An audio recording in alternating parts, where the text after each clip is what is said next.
Welcome back everyone to another episode of the Doom series, and in this video we are gonna refactor our renderer so that we can use it for rendering 3D meshes. Alright, so we are going to begin by refactoring our mesh system. So I'm going to create two new files here, mesh.h and mesh.c, and in here we'll of course add the include guard like we're supposed to do, and I'm going to include the glue header along with some standard includes, and in here we are going to create a struct here called mesh, and this will represent any general mesh here, not necessarily a quad. It can represent any kind of mesh, and it will take the array and the buffers related to the mesh, and it will also have the number of indices in the mesh. And with that we are going to use mesh create to actually create this will be a function that will take a mesh pointer which will actually put the data inside of this mesh, and we will take the number of vertices, and for better convenience let's create a struct called vertex which will store all the vertex data. Currently it will only include the position, but later on we might also add texture coordinates and other stuff, so for now we'll just have the position here. Alright, so with that we can just say vertex pointer here vertices, and then we create a we also take the number of indices here along with a uint32 array called indices, and this will basically be all of the data that we need to create our mesh. So in mesh.c we will create an implementation of this function. So first of all we'll set our mesh the number of indices in the mesh to the number of indices that were passed, and we are going to go under render.c, and in here you can see we are initializing our quad like that. We are going to copy all of this code and paste this here.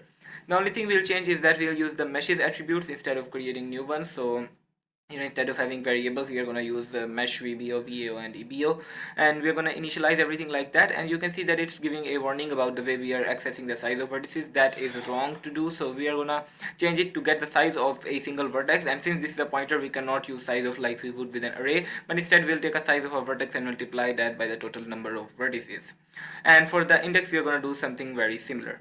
Alright, so after that we can go here and remove this, since now we'll need to bind everything separately, since we are now having a generalized system here. And you can see we are doing 2 here, but we're going to change this to 3 because now we are using vector 3s to allow 3D as well.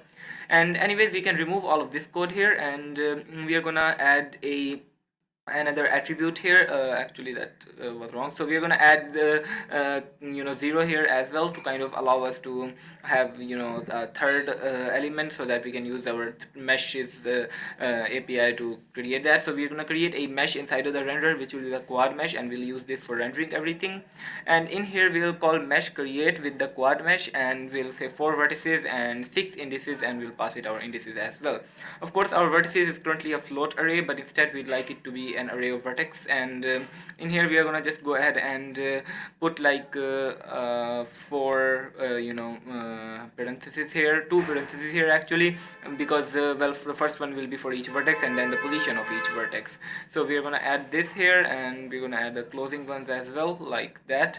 And just to make stuff a bit more obvious as to why there are 2 of these here, so we are going to just specify the position here explicitly like that. So yeah, that will get our vertices here, and we can just call our mesh create to create this. Now when we are drawing everything, line, quad and everything, we are going to add another function here for drawing a mesh as well, and our line, quad and point functions are going to use this function under the hood. So for that we'll create our mesh here, and this will just take a mat4 here with transformation directly, and it will of course also take a color, and we're gonna go ahead and just copy this, and let's go ahead and create an implementation of this here, and our draw line and draw point function will under the hood basically use this function. So I'm going to go here, and for the implementation we are just gonna go ahead and copy these last 3 lines of this function, and for model we are going to use transformation, and before we draw the elements we are going to bind the correct buffers and vertex arrays.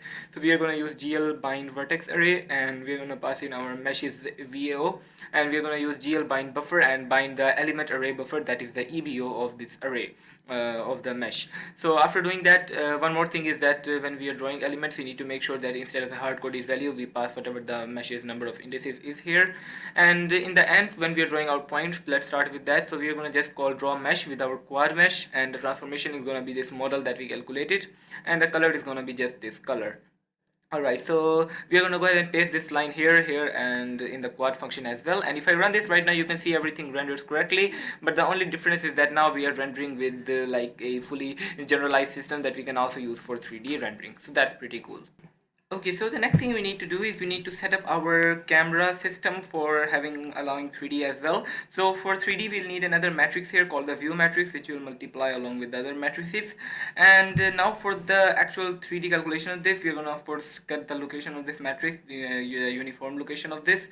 And the most important thing is that by default we're gonna set this matrix to identity, and then we can when we actually need to change this, we can change it accordingly. So to do that, we are first of all gonna go down here, and by default we are gonna set our view matrix to be the identity matrix, because we don't want it to go ahead and cause nothing to be rendered. We'll have it be identity, which means that it will essentially not change anything, so it will be like not multiplying by it at all. So what we can do is we can allow the main program to kind of modify the view matrix. Now we could do it in a bunch of different ways. We could for example, we could have the clear function take a view matrix that it will update automatically. However, we are actually not going to do any of that. Instead, we are just going to have render set view here with our matrix view, and what this will do is it will automatically set the view matrix to that, and we'll only call this when we actually need to.